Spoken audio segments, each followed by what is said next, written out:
Goswami test of ગુજરાતમાં તમારું સ્વાગત કરું છું। આજે આપણે બનાવશું પાણીમાં મેથી। તો પાણીમાં મેથી કેવી રીતે બનાવવાની તે આપણે જોઈ લઈશું। પાણીમાં મેથીનું શાક તો તે કેવી રીતે બનાવવાનું તે આપણે જોઈ લઈશું।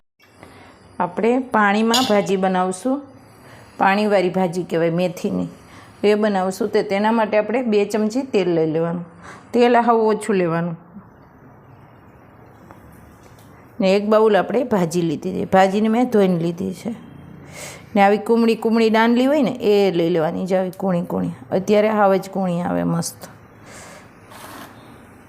ને 2 તીખા મરચાં લીધા છે ને 7 થી 8 લસણની કરી લીધી હતી ને એને આવી રીતે ટુકડા કરી લેવાના। હવે થોડુંક આપણે જીરું નાખશું, ચપટી જેટલી રાઈ, ના લસણ અને મરચાં,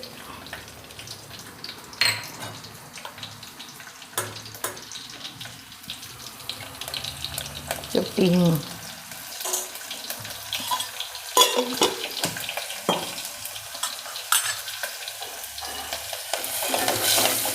થોડોક કલર ચેન્જ થવા દેવાનો સરખો રહેજો।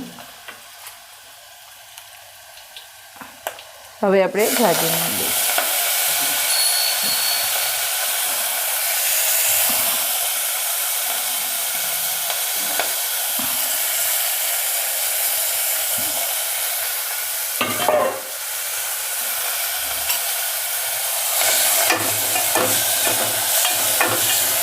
પહેલાં તેલમાં ફેરવી લેવાની ભાજી।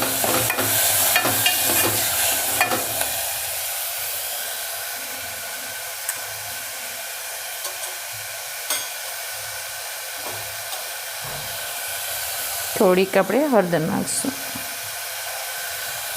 1 ચમચી ધાણા જીરું,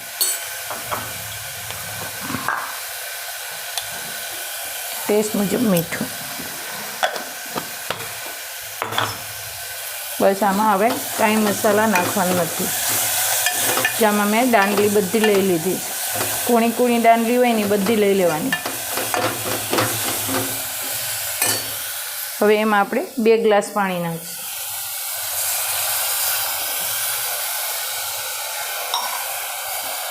હવે એને આ પાણી અડધું ન રહે ત્યાં લગી એને ચડવા દેવાનું, એટલે પાણીમાં બધો ટેસ્ટ બેસી જાય ને આમ કલર આખો ચેન્જ થઈ જાય।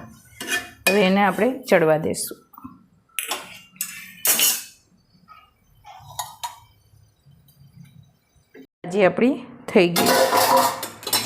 ભાજી આપણી બધી થઈ ગઈ। જો પાણી બધું બળી ગયું, એટલું પાણી રહેવા દેવાનું। તમારે હજી થોડુંક પાણી જોતું હોય તો પાણી રહેવા, મેં 2 ગ્લાસ પાણી નાખ્યું હતું, એટલું જ પાણી રહ્યું જો। ને તમારે વધારે રસો જોતો હોય તો તમારે 3 ગ્લાસ પાણી નાખવાનું। તૈયાર છે આપણી પાણીમાં ભાજી મેથીની। જો તમને મારો વિડીયો સારો લાગે તો લાઈક કરજો, શેર કરજો અને સબસ્ક્રાઈબ કરતા રહેજો। બેલ આઇકન દબાવીને રાખજો તો તમને આગળના વિડીયો મારા મળતા રહે।